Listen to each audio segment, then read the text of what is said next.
What's up, guys? Barry Gaming here, back with some more Idle Heroes news for January 17th, 2023. Now, today we have the skill card of Phantom Defier Elena. Yes, not the regular Elena.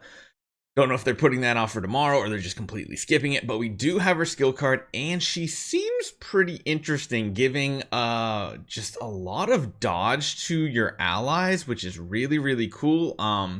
Tons of abilities. Like, we have the curse, Amun-Ra's curse. We got curse coming from her. We have healing, damage reduction, damage going out.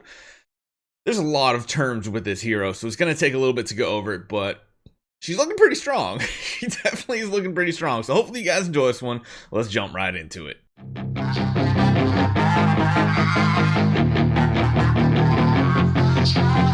Alright, let's jump into this skill card. Luckily, I have some WeChat information too, because not everything was actually posted on here to describe everything. But yes, we do have the Phantom Defier Elena. It looks a little bit like Jara, a little bit. Let's start with the active skill. It has a lot of terms on the active skill. It's called Disdainful Tease. So deals damage to the enemies with the highest attack, reducing their energy. That's pretty sweet. Doesn't say how much, if it's like full energy, 50 energy, 30 energy, we'll have to find out. And there's a chance to inflict Fear Abyssal Gaze on them as well. So you're going after those high attack targets. This actually, the fact that she can put Abyssal Gaze on targets makes Lord of Fear Aspen's core better, maybe. I think. I gotta research to see if it's when he applies it or when an enemy gets applied, which there's a big difference.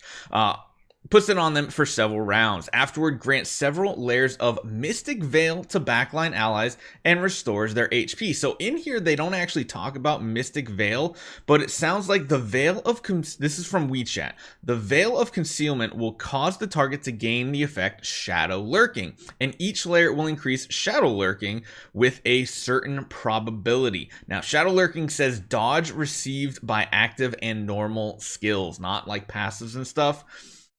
So that's interesting. So you're basically just giving your back row a percentage chance to dodge, and the more like layers of Mystic Veil they get, increases the chance they will dodge. So this is kind of like Freya, but the enemy doesn't have to have the debuff on them. Your allies in the back row have a buff on them. So that's pretty interesting. Then different effects take place depending on the current trick revealed by Trick Master, which is another one of her abilities. She has a lot of keywords here. Deception grants several layers of Mystic Veil to frontline allies. That's pretty cool.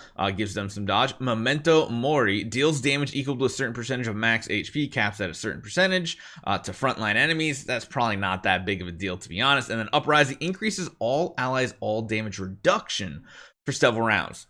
That one does sound good. So the active seems pretty solid, going after those high attack targets, the big deadly ones. Drains their energy and then puts Abyssal Gaze on them so they don't get to attack. Seems like a pretty sick combo. Next up is the first passive skill, Pitch Black. Changes the basic attack to deal damage to one enemy and reduce their effect of being healed for several rounds. Kind of crappy. Meanwhile, grants a layer of Mystic Veil to allies with the least layers of Mystic Veil and restores a certain percentage of her attack HP for them. Or maybe it's their attack. It doesn't actually clarify. So it's okay. Gives it only deals damage to one enemy and roots that. It's not for the damage part. It's for the Mystic Veil. Giving Mystic Veil layers to your team, giving more dodge. That's going to be the main point of her here. Black and White passive skill. When an enemy releases active skills, reduces their speed by for several rounds, removes one random control effect from an ally under control effect, and increases all allies' control immunity for several rounds. That's pretty good. That's actually pretty good here. It's only when the enemies release active skills, but I mean, that's kind of important, especially if you're going Void campaign and stuff with like Holmes Young waves, Sherlock waves. You know how annoying those can be. And then lastly, we have Trick Master passive. At the beginning of each battle or at the end of each round, reveals one random trick from the following ones. When the initiation of a trick occurs, extra effects take place the next time that hero acts. So let's jump in here. Yes, we have a whole card up here, guys. Let's zoom in a little more. So Deception. At Revelation grants a shield to self and ally with the lowest HP. Initiation takes several active skills or above times before next time acts. So basically means that like it doesn't trigger, I guess, until you take several skill damage attacks. I don't know. It's interesting. At initiation, then restores all allies HP and grants them several layers of Mystic Veil, aka the dodge.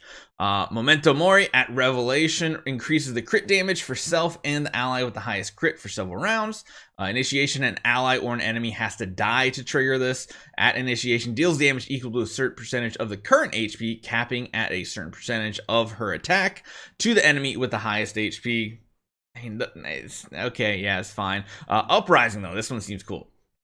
At revelation, increases the attack for self and the ally with the highest attack for several rounds. That's really good. Initiation, you have to take several crit damage or above times before next time this acts. And then at initiation, increases all allies' attack for several rounds. Pretty solid. I mean, attack buffs, I'll always take that. Now, the first thing that they've actually done, or the first time, is they've actually given us the information of the Core of Origin early. So this is cool as well. The Core of Origin is where the Amun-Ra healing curse comes into play. At the beginning of each battle, reduces the duration of any control effects inflicted on self and a random ally by several rounds. So it kind of feels like Amun-Ra's ability again. Man, they should have just made an Amun-Ra Transcendence, like seriously. They didn't need to make a new hero. Different effects take place after self acts based on the current trick revealed by Trickmaster. Deception. There's a chance to inflict healing curse on every enemy respectively. Okay, now deception, that one seems pretty good. That's just really, really good. Yeah. Memento Mori reduces all enemies crit and precision for several rounds. Uprising reduces all damage or all enemies control immunity for several rounds. When self releases active skills or basic attacks, grants several layers of scheme. When self has a certain number of layers of scheme, additionally grants them absolute power, which takes effect instantly. And the next time self acts, absolute power restores a certain percentage of HP for all allies. Meanwhile, increases their attack speed or attack and speed and all damage reduction for several rounds. Healing Curse, of course, is that mark ability. Now, trying to look at something here though, because one thing they didn't say was what this scheme actually does. And I don't see it. So I see that. I see that one. I see that one. Scheme. Oh, wait, hold on. Actually, I don't even think this tells you what it does either. You have several, you can get several layers of scheme. Yeah, I don't think it actually talks about what scheme actually is necessarily. Yeah, so that's interesting. So they also say the hero can choose to lower enemy speed so that it's easier to activate the trick conditions. Blah, blah, blah. Passive 2, which is black and white, can better restrain the control effects and has better performance in the face of controlled enemies. And even if the control is released, the additional control free rate or immunity rate of your allies can improve the overall control resistance of your entire team. So that's kind of cool. They also gave us this here right here. Let's zoom in a little bit. We know her tenant, so Mockman is going to be the way to go if you do make her a tenant, because you don't want priests and assassins. Lord of Fear Aspen, Vulcan. Ugh. Again, another hero with not great tenants. Now, the other thing they do say is, let me actually, I don't know if my game's up and running right now. Is it running? It is. Perfect. So let's go over to here.